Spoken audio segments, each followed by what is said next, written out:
ऋषि एक दिन जब ध्यान से उठे तो चरणों में गिर करके सत्यवती जी ने कहा कि हमें और हमारी मां को संतान की इच्छा है। महर्षि ऋषिक ने कहा ठीक है। एक चरु पकाया और चरु पका करके दो भागों में अलग अलग किया। एक चरु अपनी पत्नी के लिए और एक सास के लिए, और दोनों को अलग अलग बताया। सास को बट वृक्ष का आलिंगन करना और पत्नी को कहा पीपल वृक्ष का आलिंगन करना। सत्यवती की मां ने समझ लिया कि बाबा बहुत जोर का तपस्वी है, अपना संतान वाला चरु जरूर खास बनाया होगा। तो बेटी से कहा कि तुम हमारा चरु ले लो, हम तुम्हारा चरु लेते हैं। वो मोहवश ऐसा नहीं करना चाहिए था, पति का आज्ञा पालन करना चाहिए था, पर वो मोहवश ऐसा। जब खा पी के आलिंगन हो गया तो गर्भ, ऋषि मुनि ने कहा जैसा हमने कहा था वैसा ही किया। तो उन्होंने, सत्यवती जी ने हाथ जोड़कर कहा नहीं, त्रुटि हो गई, झूठ नहीं बोली।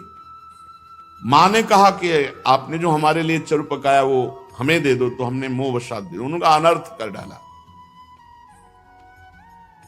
जानती हो तुम्हारा जो पुत्र होगा वो घोर लोगों को दंड देने में समर्थ और घोर स्वभाव का क्रोधी होगा, और तुम्हारा जो भाई होगा एक ब्रह्मवेत्ता ब्रह्म ऋषि होगा। तुम्हारी मां क्षत्रिय कुल से है, गादी, और हम ब्रह्म ऋषि हैं। हमने अपनी संतान ब्रह्म ऋषि को, वो वहां होगी, और तुम्हारे घोर क्षत्रिय स्वभाव का दंड देने वाला नाक में गुस्सा। सत्यवती जी ने समझा था हमारे पति सर्व सामर्थ्यशाली है, तो ठीक समझती, चरण पकड़ लिए। एक ब्रह्म ऋषि की पत्नी के गर्भ से घोर क्षत्रिय स्वभाव वाला प्रकट होना निंदनीय है। भगवान भूल हो गई, आप कृपा करो। तब उन्होंने कहा चलो, पुत्र तो सौम्य ब्रह्म ऋषि होगा, लेकिन तुम्हारा पौत्र जो होगा वो घोर स्वभाव का होगा। सत्यवती के गर्भ से जो ब्रह्म ऋषि प्रकट हुए वो जमदग्नि जी नाम हुआ, और जो पौत्र रूप में प्रकट हुए भगवान परशुराम प्रकट हुए। सत्यवती जी जमदग्नि जी को प्रकट करके अब तपमय शरीर, इतना पति का प्रभाव कि उनका शरीर नदी रूप हो गया, कौशिकी नदी बन गया। रेणु ऋषि की कन्या रेणुका से जमदग्नि जी का पाणी ग्रहण संस्कार हुआ, और रेणुका के गर्भ से जमदग्नि जी के वसुमान आदि कई पुत्र हुए, और सबसे छोटे पुत्र भगवान परशुराम जी। और उधर गाधितने में भगवान विश्वामित्र जी, जो चरु सासु ने पाया था उससे विश्वामित्र जी प्रकट हुए, महान ब्रह्म ऋषि, महान तपस्या से युक्त।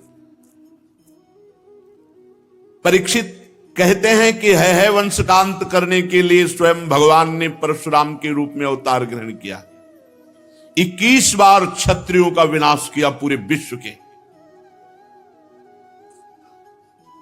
राजा परीक्षित ने पूछा प्रभु क्या अपराध हो गया क्षत्रियों से कि भगवान परशुराम जी ने 21 बार घूम घूम करके पूरे भूमंडल से क्षत्रियों का विनाश किया।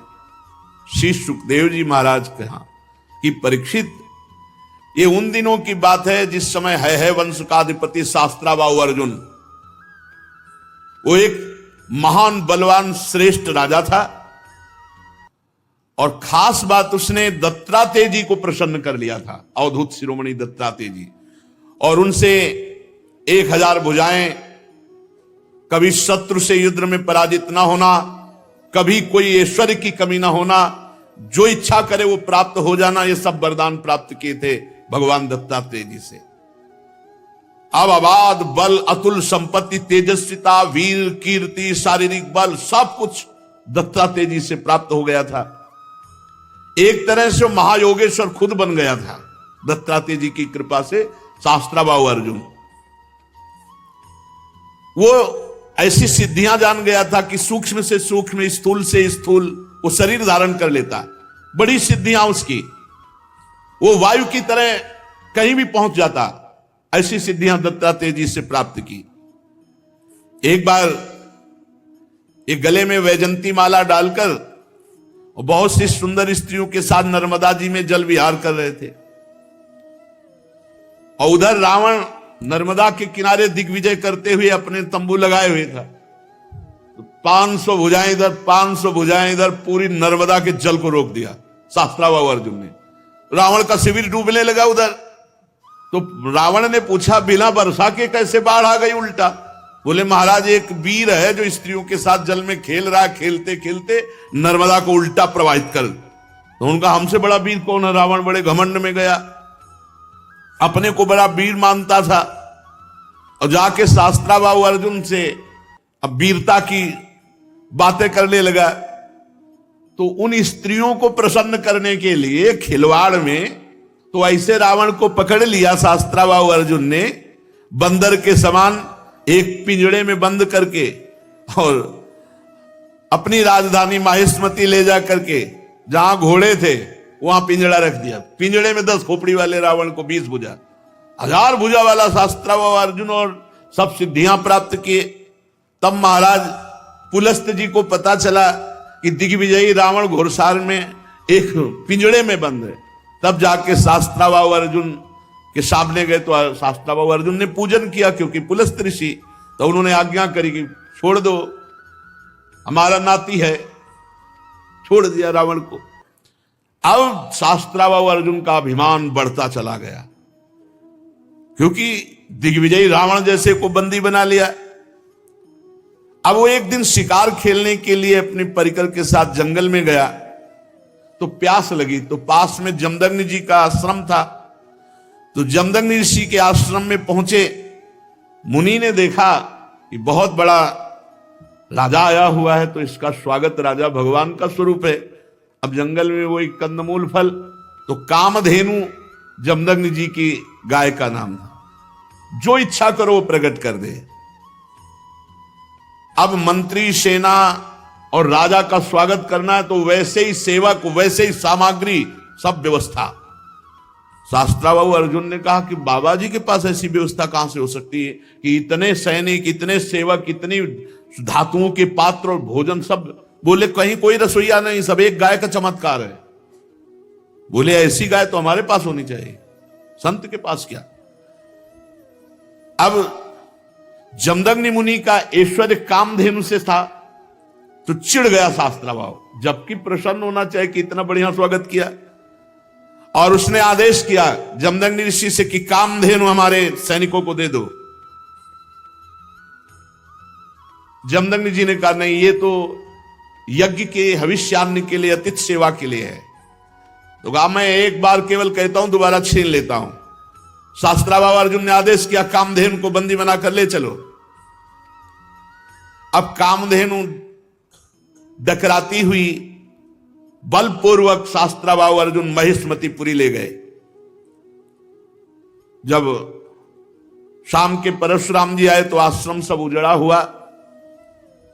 मां से पूछा तो उन्होंने बताया कि सारा का सारा दुष्टता का वृत्तांत शास्त्राबाहु अर्जुन है वंशी। भयंकर फरसात हाथ में लिए हुए परशुराम जी जैसे किसी महामत वाले सिंह को कोई दबा नहीं सकता, ऐसे गरजते हुए महिष्मतीपुरी गए। अभी वो मस्ती में था कि प्रवेश ही नहीं कर पाया था कि भगवान परशुराम जी पहुंच गए। परशुराम जी की बड़ी विलक्षण झांकी थी। हाथ में परशुराम, मस्तक पर जटा का मुकुट, त्रिपुंड लगा हुआ। जे भी शास्त्राबाहु अर्जुन झपटा, भगवान परशुराम जी ने जो जटाएं सूर्य की तरह चमक रही थी खोल लिया, और हाथ में फरसा धारण करके बात की बात में सारी सेना को विध्वंस करके, और उसके 1000 भुजाएं जो भगवान अवधूत शिरोमणि दत्तात्रेय जी के द्वारा दी थी, सब काट के गिरा दी। फरसे का ऐसा प्रहार कि कोई सामने नहीं बचा। बाहें, जांघें सब काट काट के। परशुराम जी के बाणों से जब है पति का सर्वनाश हो गया, तो 10,000 लड़के थे शास्त्राबाहु अर्जुन के, 10,000। भगवान परशुराम जी तो 10,000 लड़के तो अभी नहीं थे इनके साथ, ये अलग थे। सब पूरे परिकर सहित शास्त्राबाहु अर्जुन को मार डाला भगवान परशुराम जी ने। कामधेनु छुड़ाकर आश्रम में ले आए। माहिष्मतीपुरी के शास्त्राबाहु अर्जुन का विनाश बड़ा आश्चर्य में। जमदग्नि जी ने कहा, हाय हाय परशुराम, तुम क्या उपद्रव करते हो? अरे राम राम, वो राजा था, गाय ले जा रहा था, ले जाने देते, तुमने हत्या क्यों कर दी? राजा सर्वदेवमय होता, तुमने अपराध किया। अरे हम लोग ब्रह्म ऋषि हैं, क्षमा हमारा बल है, संसार हमको इसीलिए पूजता है क्योंकि हम क्षमावान हैं। तुम्हारे ब्रह्मा जी भी क्षमा के बल से ही ब्रह्म पद पर स्थित है। ऋषियों की शोभा क्षमा होती है, ये सर्वशक्ति प्रदर्शन नहीं। भगवान तुम पर प्रसन्न हो, अब तुम तप परायण हो, तुमने अपराध किया, राजा का वध किया, ये ब्रह्म हत्या से भी बढ़कर है। जाओ तीर्थों का सेवन करते हुए तप करो और इसका प्रायश्चित कर डालो। भगवान परशुराम जी घुटने टेक कर जमदग्नि जी के आगे जो आज्ञा। अब 1 वर्ष तीर्थ यात्रा करके अपने आश्रम पर आए। परशुराम जी की माता रेणुका गंगा तट पर संध्या के लिए गंगा जल आदि लेने गई थी।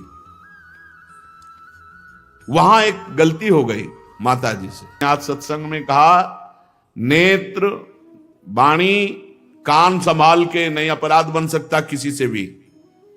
तो वहां गंधर्वराज चित्ररथ अप्सराओं के साथ जल विहार कर रहा था।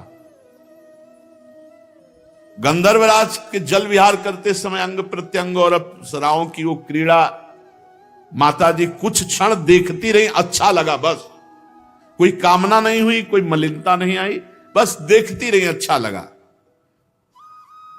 और भूल गई कि संध्या का समय पतिदेव तर्पण आदि के लिए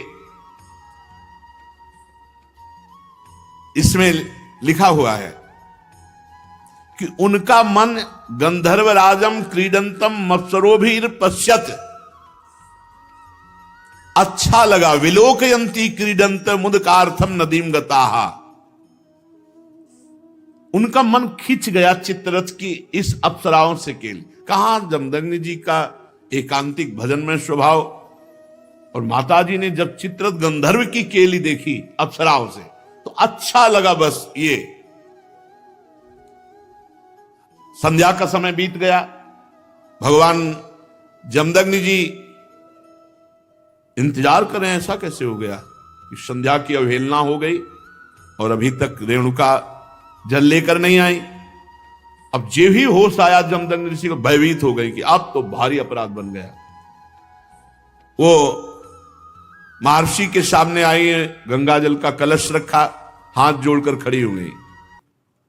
जमदग्नि मुनि ने कहा, मैं देख रहा था तुम्हारा मन चित्ररथ गंधर्व की केली देखने में खिंच गया। तुम अपराधी हो, पापिनी हो, तुम एक ब्रह्म ऋषि की पत्नी होकर ऐसा कैसे देखा? इसका दंड है मृत्यु। ऐसा कठोर शासन। अन्य पुत्रों से कहा, मार डालो इसको, रेणुका को। किसी भी पुत्र की हिम्मत नहीं हुई। इतने में तीर्थ यात्रा करके भगवान परशुराम जी आए, प्रणाम किया तो उनका बेटा, मां और भाइयों को मार डालो। परशुराम जी ने कोई विचार नहीं किया, तत्काल मां और भाइयों के हर्षे से गले उड़ा दिए। सत्यवती नंदन महर्षि जमदग्नि जी बहुत प्रसन्न हुए और कहा, बेटा तुम्हारी जो इच्छा हो वरदान मांगो। परशुराम जी ने कहा, मेरी मां मेरे भाई जीवित हो जाए, उनको ये पता भी न रहे कि मैंने वध किया है। तत्काल जीवित हो गए। भगवान परशुराम जी के ऐसा कहते हुए ऐसे उठ के बैठ गए जैसे सो के, पूरे सकुशल। परशुराम जी को पता था हमारे पिता जमदग्नि जी कितने महान पवित्र ऋषि और तपोबल संपन्न हैं। शास्त्राबाहु अर्जुन के वध का प्रायश्चित कर लिया था। परशुराम जी एकांत आश्रम के कोने में बैठकर ध्यानस्थ थे। बहुत दिनों के बाद शास्त्राबाहु अर्जुन के लड़कों के हृदय की जलन, वो आए और देखा महर्षि जमदग्नि अग्निशाला में ध्यानस्थ बैठे हैं, उनको बाहर की कोई शुद्ध नहीं, वो सब प्लान बना के आए थे, पूरे आश्रम को उजाड़ दिया। और माता रेणुका बड़ी दीनता से प्रार्थना कर रही थी, एक भी बात ना मानी और जमदग्नि जी का सिर काट ले गए। जमदग्नि जी ध्यानस्थ थे, बड़े नीच कार्य किए आश्रम में। रेणुका जी चीख पड़ी, बेटा परशुराम। ध्यानस्थ थे भगवान परशुराम जी। उन्होंने कहा मां का करुण क्रंदन, भागे फरसा लेकर। जब नजदीक आए तो देखा जमदग्नि जी का सर काट ले गए। परशुराम जी को अत्यंत क्रोध, माता से कहा कि विलाप मत करो, वीर पुत्रों की मां विलाप नहीं करती। आज मैं प्रण करता हूं कि विश्व में क्षत्रियों का संहार कर डालूंगा, एक भी क्षत्रिय विश्व में नहीं रहेगा। अभी पीछे जो आप चरित्र सुन रहे थे, उनमें एक घाघरा के नीचे माई के बालक क्षत्रिय छुपा लिया गया था, जंग ताल जंग, वो क्या उनका नाम विस्मरण हो रहा, जंघा में के पास छुपा लिया था, वही केवल बचा था, उसी से क्षत्रिय वंश चला, पीछे चर्चा में भी आया था। भगवान परशुराम जी ने भगवान शंकर का स्मरण करके संकल्प लिया कि विश्व में क्षत्रिय नहीं रहने देंगे। परशुराम जी माहेश्मतीपुरी में गए और 10,000 पुत्रों के अलग अलग सर काट करके रख दिए और पूरे नगर का विनाश कर दिया। भारी पर्वत ऐसे सिर का मुंड ऐसे इकट्ठा कर दिए काट काट के, और कहते जाते ब्रह्मघाती तुम्हारा विनाश परशुराम करेगा। रक्त की नदी बहा दी, इतने काटे। जो राजा थे, क्षत्रिय थे, ब्राह्मण द्रोही क्षत्रियों का हृदय कांप उठा। भगवान वर्तमान में जो क्षत्रिय असुर स्वभाव वाले हो गए थे, उनके विनाश के लिए ही प्रकट हुए थे। इसलिए अपने पिता जमदग्नि के वध का निमित्त बनाकर 21 बार, एक बार घूम के काट डाला, फिर 2 बार घूम के, 21 बार पूरे विश्व में घूम करके 5 तालाब समंत पंचक में रक्त के बना दिए काट काट के। और फिर अपने पिता का सर जो सुरक्षित रखा हुआ था माता के पास, जोड़ा और पुनः जीवित कर दिया। पहले 21 बार क्षत्रियों का विनाश किया, फिर अपने पिता का सर ला के जोड़ा, और फिर बाद में सबके प्रायश्चित के लिए यज्ञ की और 7 दिशाएं जीत करके ब्रह्म ऋषियों को दान कर दी। इसके बाद यज्ञांत स्नान किया और समस्त पापों से मुक्त होकर मेघरहित सूर्य के समान तेजस्वी परशुराम जी, जमदग्नि जी को स्मृति रूप संकल्प में शरीर की प्राप्ति हुई। भगवान परशुराम जी से सम्मानित होकर उस सप्त ऋषियों के मंडल में 7वें ऋषि होकर आज भी विराजमान है। परीक्षित, कमल लोचन जमदग्नि नंदन भगवान श्री हरि परशुराम बन करके आए और क्षत्रियों का विनाश करके जगत का मंगल किया। आज भी भगवान परशुराम जी विराजमान है महेंद्राचल पर्वत पर बड़े शांत स्वरूप। सिद्ध गंधर्व चारण उनके चरित्रों का गान करते हैं। सर्वशक्तिमान विश्वात्मा भगवान श्री हरि जब राम रूप में अवतार लिए और जब धनुष भंग हुआ तो अजगौ का खंडन सुनकर परशुराम जी के हृदय में क्षोभ हुआ कि फिर कोई क्षत्रिय ऐसा पैदा हुआ, क्योंकि वो सब विनाश लीला करके शांत, कौन ऐसा पैदा हो गया जो हमारे गुरु काज को खंडन कर दिया। अब ध्यान के द्वारा, वहां फोन से तो मतलब नहीं, ध्यान के द्वारा देखा, बोले विदेहराज जनक की नगरी मिथिला पहुंच गए, इनके चलने से ही पृथ्वी कांपती थी। देख ले कि परशुराम जी आ रहे तो मतलब जितने भाग पाए नहीं, चरणों में लौट जाते थे अपने बाप बाबा का नाम लेते हुए। ऐसा सहजई चितवन मनोह रिसाने, ऐसे देख लिए तो समझ गए हमारी आयु पूरी हो गई। कोई भी हो, ऐसा रुद्र रूप भगवान परशुराम का। पिता सहित नाम लेकर सब दंडवत प्रणाम, महाराज जनक भी सब सीता जी को लाके, विश्वामित्र जी राम लक्ष्मण को लाके दंडवत कराई। भगवान परशुराम ने कहा, जनक, इस सभा में कौन ऐसा है जो हमारे गुरु भगवान शंकर के अजगौ का खंडन करने वाला है? सारी सभा उसको छोड़कर अलग हो जाए या वो सभा को छोड़कर अलग हो जाए? नहीं, अभी सारी सभा मारी जाएगी। अब तो कोई उनके ये थोड़ी था कि केवल भाषण दे रहे हैं। उन्होंने 21 बार क्षत्रियों का, पूरी जनकपुरी में हाहाकार मच गया।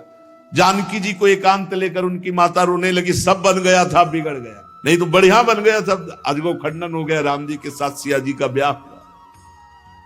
मार उलरे चलाए दे रहे थे परशुराम जी। लक्ष्मण जी ने कहा, महाराज महाराज थोड़ा शांति धारण करो, शांति, ऋषि का स्वरूप शांत, घोर वेश धारण किए हुए हो, कैसे बार बार, ये ऋषियों की मर्यादा। अरे ये किसका लड़का है? हमको समझा रहा है परशुराम जी, हमको समझा रहा है। हमारा गीत न विश्वामित्र जी का बता दो हम कौन है। अरे लक्ष्मण जी ने कहा, गुरु जी के बताने की जरूरत है, आप कई बार बता चुके हो। आपने तो अपने मुख से कई बार बताया कि आपने फरसा से क्षत्रियों को काटा, ये वो खूब बता चुके हो। महाराज, यहां कुमण बतिया को नाही, जे तर्जनी देख मर जाही। ये बार बार उलरो मत, गुस्सा मत दिखाओ। यहां कुम्हड़ा की बतिया नहीं कि तुम्हारी तर्जनी उंगली देखने से हम, महाराज हम रघुवंशी हैं। जहां परशुराम जी का क्रोध बढ़ता वहां राम जी आगे आ जाते, हाथ जोड़कर विनय करने लगते। तब उन्होंने कहा, पहला फरसा तुम्हारे चलेगा। राम जी से कहा कि पहला, क्योंकि जब हमको क्रोध आता है, ये छोटा राजकुमार क्रोध दिलाता है, इसको तो समझाते नहीं, और हमसे विनय करते हो, और हमें लगता है कि तुम्ही ने अजगौ खंडन किया है।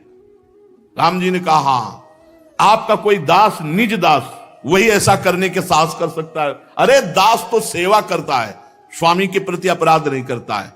और बहुत क्रोधित होकर के तब उन्होंने कहा परशुराम जी से, सावधान, अभय होए जो तुम्हें डराए। पहली बात तो जो आपसे डर जाता है वो अभय हो जाता है, क्योंकि आपका स्वरूप ऐसा है। और दूसरी बात हम आपको बता रहे हैं, हम रघुवंशी हैं। काल भी सामने ललकार दे तो कदम पीछे नहीं हटाते। भगवान श्री राम के गंभीर वचन जे भी कान में पड़े, वो आंख में आंख मिलाई तो थर्रा गए परशुराम जी, और कहा, एक हमारा संशय निवृत्त करो, इस धनुष पे प्रत्यंचा चढ़ा दो। बस मेरे हृदय में कुछ संशय हो गया। ऐसे ही जे भी लेने को हुए से धनुष आ गया, खिलवाड़ में चाप चढ़ा दी। तो उनका भगवान श्री हरि के सारंग धनुष पर चाप केवल श्री हरि चढ़ा सकते हैं। आप श्री हरि हैं, आप हमारे भगवान हैं, और भगवान के चरणों में झुके। और उस दिन जो चाप चढ़ा तो भगवान श्री राम ने कहा, आपकी आयु को नष्ट कर दे या आपके तप को नष्ट कर दे, क्योंकि बाण व्यर्थ नहीं जाएगा। तो उनका, प्रभु हम तो आपके आश्रित हैं, तप को नष्ट कर दीजिए जिसे हम पुनः कर सकते हैं, लेकिन आयु और अंतर ध्यान शक्ति आदि को नाश मत कीजिए।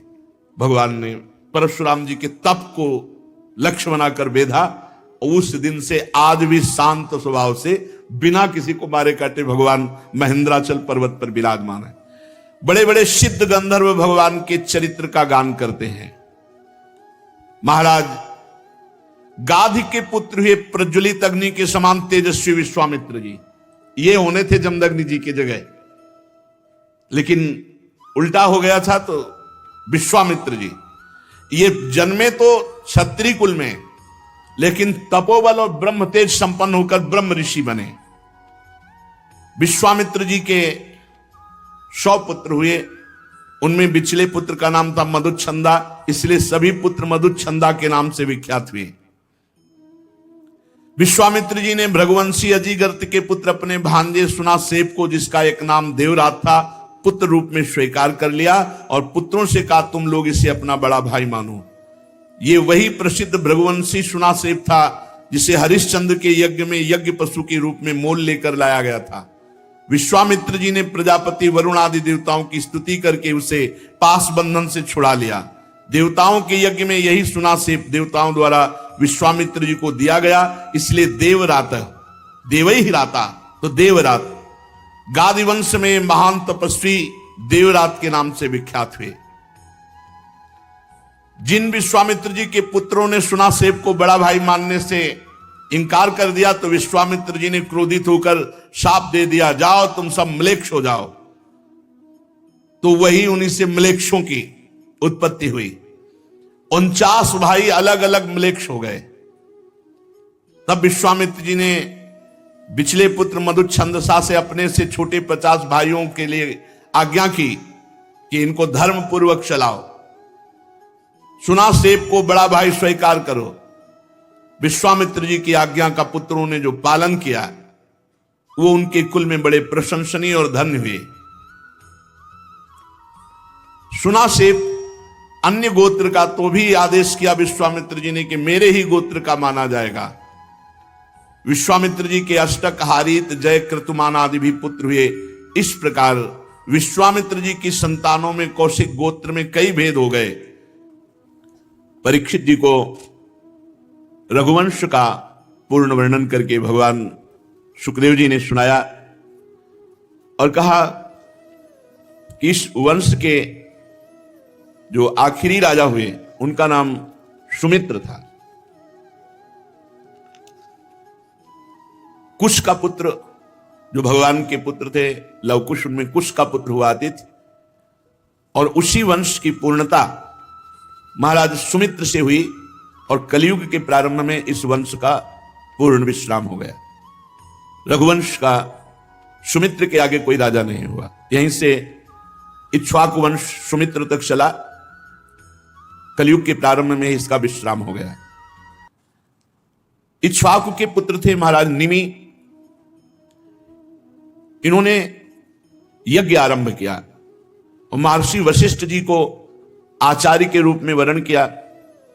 वशिष्ठ जी ने कहा, राजन, इंद्र अपने यज्ञ के लिए मुझे पहले ही वर्ण कर चुके हैं, उनका यज्ञ पूरा कराकर मैं तुम्हारा यज्ञ कराऊंगा, तब तक मेरी प्रतीक्षा करो। यह बात सुनकर राजा निमि बड़े ज्ञानी महात्मा थे। उन्होंने विचार किया कि कल का क्या भरोसा, प्राण रहे कि ना रहे, और वशिष्ठ जी इंद्र का यज्ञ कराने चले गए। परम ज्ञानी महात्मा निमि ने कि ये जीवन तो क्षणभंगुर है, कल के लिए भगवत कार्य नहीं रोकना चाहिए। काल करे सो आज कर, आज करे सो अब, पल में परलय होएगी, बहुरी करोगे कब, पता नहीं शाम मिले कि ना मिले, इसलिए हमें हर समय भजन परायण रहना है। तो मुझे विलंब करना उचित नहीं है, ऐसा ज्ञान उनके हृदय में स्फुरित हुआ महाराज निमि के। और उन्होंने दूसरे विद्वान महापुरुषों से कहा, जब तक हमारे गुरुदेव वशिष्ठ जी नहीं आते तब तक आप आचार्य रूप में कार्य करें, और जहां वो आ जाएंगे तो पूरा कार्य वो संभालेंगे। गुरु जी जो वशिष्ठ जी थे इंद्र का यज्ञ संपन्न कराने के लिए गए और उनके शिष्यों से निमि ने यज्ञ प्रारंभ करा दिया।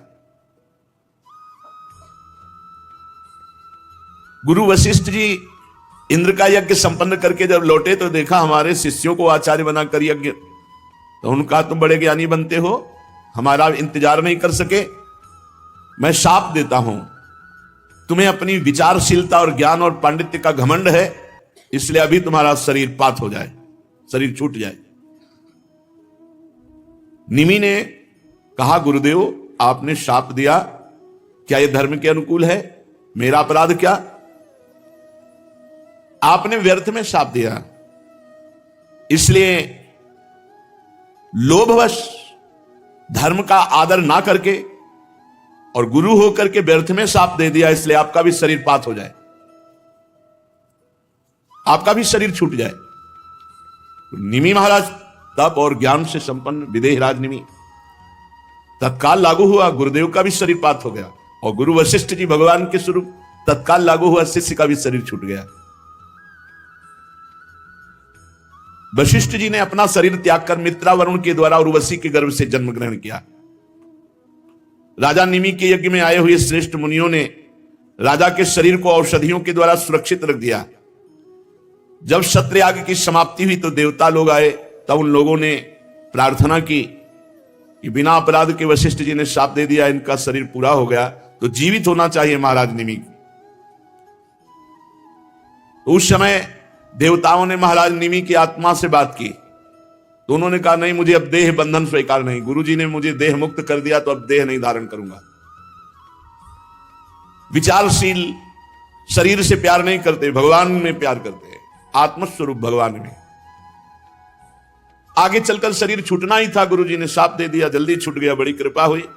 अब मैं कभी शरीर धारण नहीं करूंगा, इस शरीर को कभी नहीं धारण करूंगा। जैसे जल में मछली के लिए सर्वत्र ही मृत्यु का अवसर है, ऐसे शरीरधारी को दुख ही दुख, समस्या ही समस्या, इसलिए मैं शरीर धारण नहीं करूंगा। देवताओं ने कहा तो आप कहां निवास करेंगे? तो कहा हर प्राणी के नेत्र में, वहां मैं विराजमान होकर भगवान का चिंतन करता रहूंगा। और मैं विराजमान हूं इसका परिचय है अपने आप पलक झपकना, इसे निमिष कहते हैं। महाराज निमि यहां वास करने लगे। पलक उठने और गिरने के अस्तित्व से मेरा पता चलेगा कि मैं विराजमान हूं। सबके नेत्रों में ज्ञान श्रोमणी विदेहराज निमि विराजमान है। इसके बाद उन महर्षियों ने सोचा कि बिना राजा के तो अराजकता फैल जाएगी, तो निमि के शरीर का मंत्रों के द्वारा मंथन किया तो एक कुमार उत्पन्न हुआ मुर्दे से।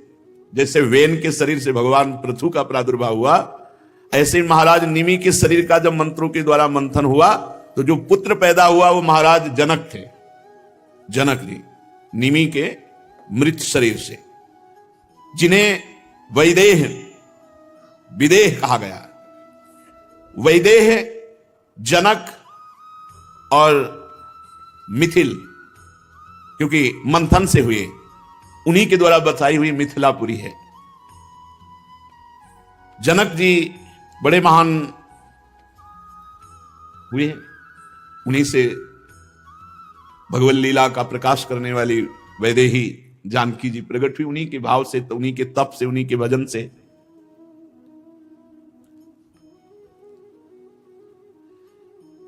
जब यज्ञ के लिए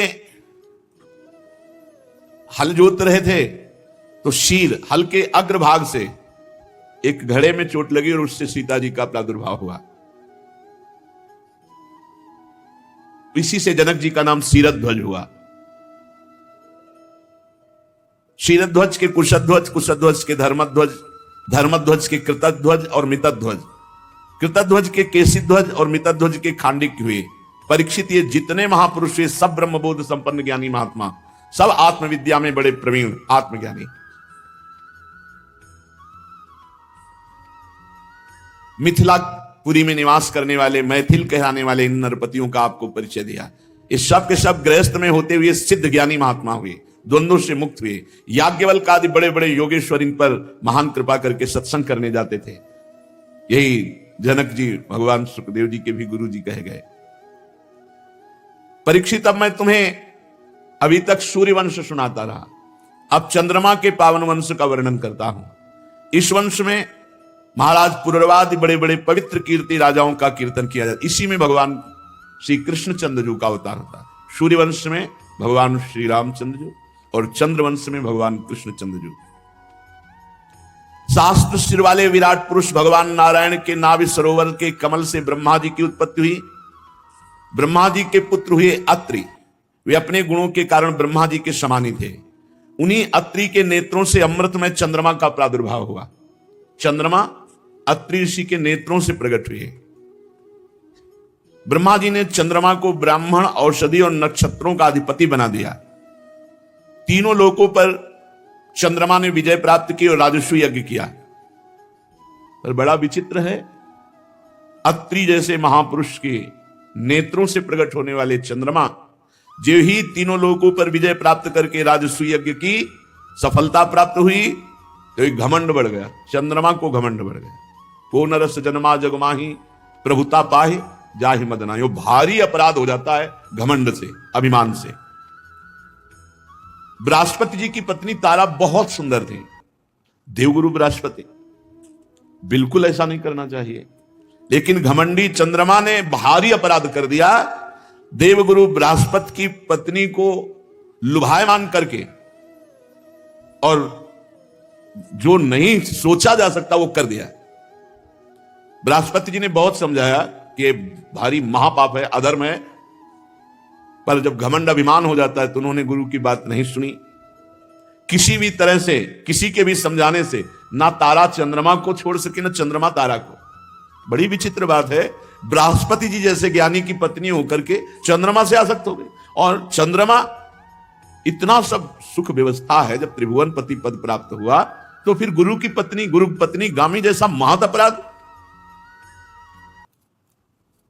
मतलब ये बड़ों में ऐसी गलती पाई गई। इससे पता चलता है कि ये पद, ये प्रतिष्ठा, ये ऐश्वर्य, ये रूप, ये सब नरकगामी बनाने वाला है।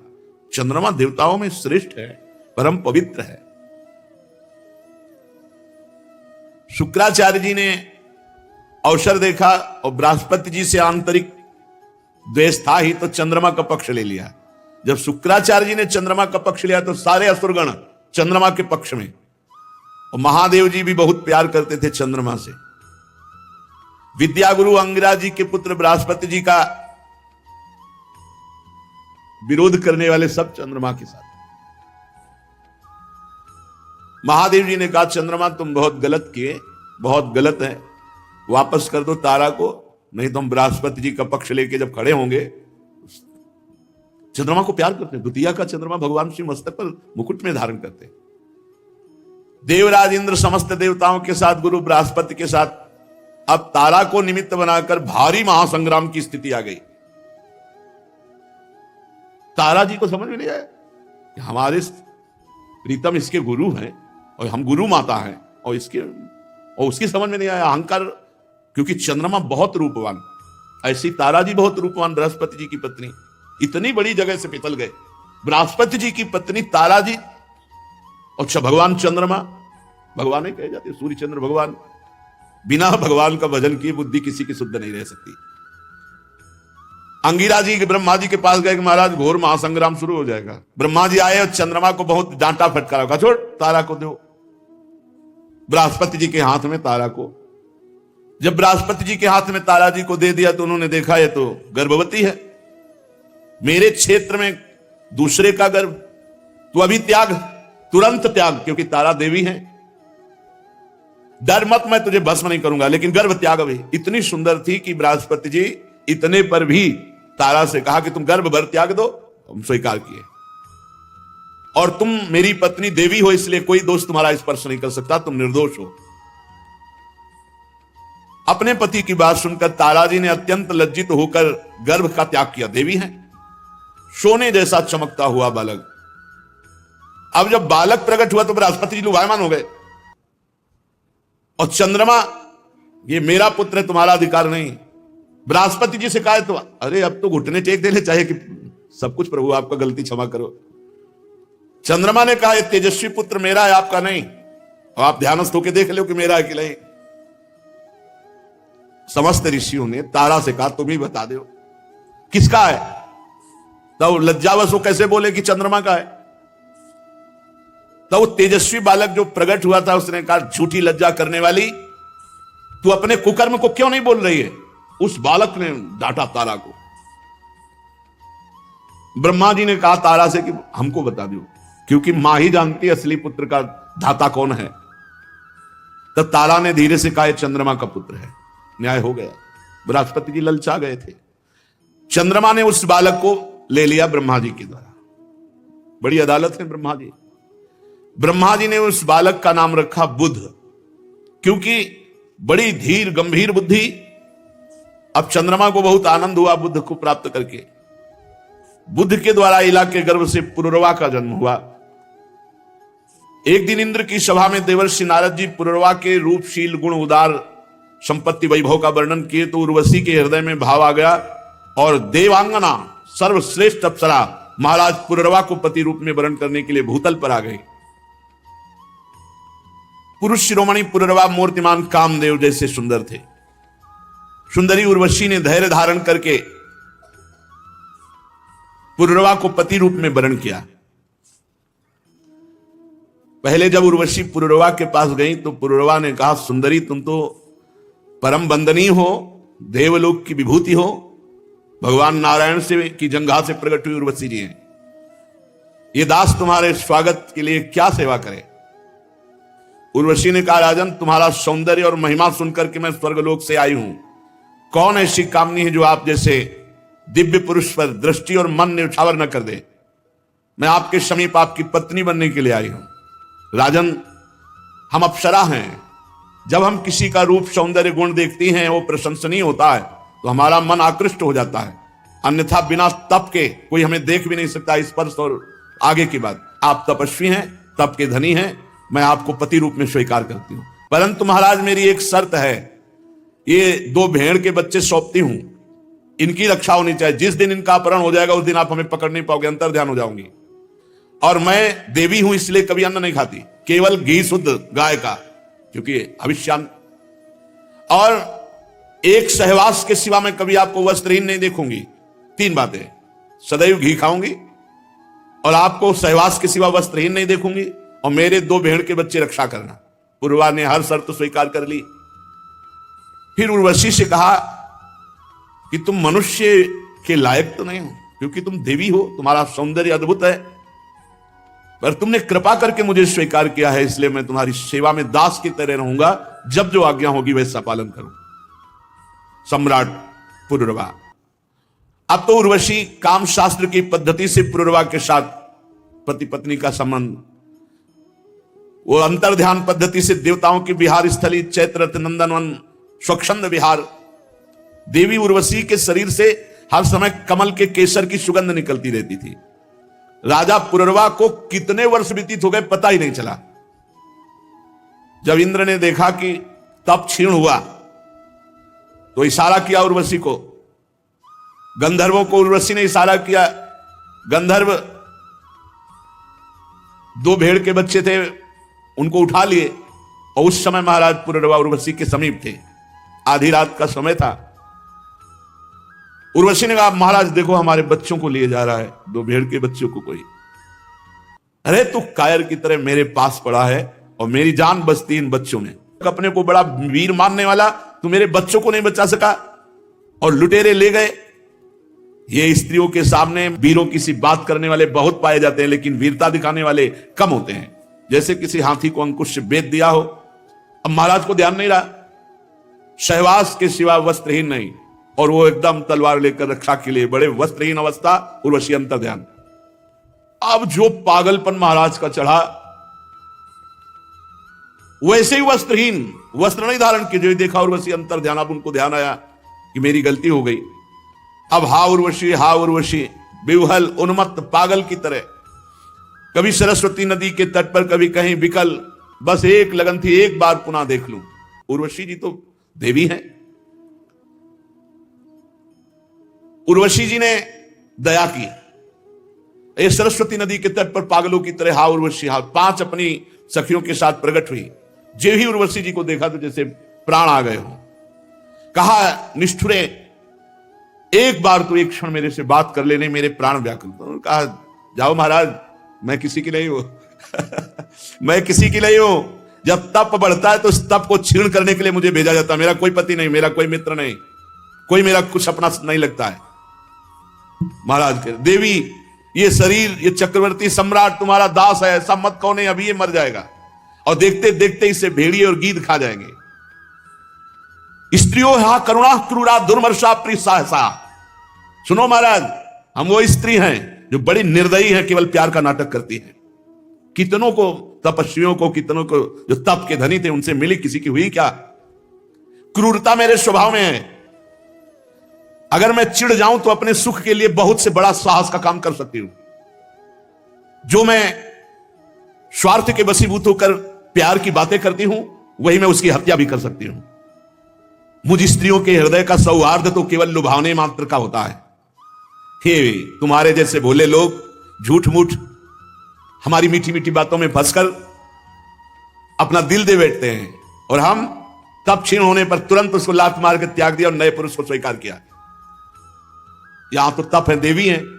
मृत्यु लोक में अगर अपने सुख से बढ़कर सुख मिलने वाला है, ये सुंदरता का घमंड, ये भोग ईश्वर की लालसा बहुत बड़े बड़े तक है। इसीलिए ब्रह्मा भी नमस्कार करते हैं, जो भगवान का भजन करने वाले शरणागत भक्त हैं। फिर भी तुम धीरज धरो, राजराजेश्वर हो, घबराओ मत। तुम्हारी ऐसी ही लालसा है तो तुम्हारा विशुद्ध प्रेम देखकर हम तुम्हें एक वरदान देते हैं। साल में एक बार आएंगी और तुम्हें दर्शन देकर चली जाएंगी, साल में एक बार। राजा पुरुरवा से और उर्वशी से जो संतान हुई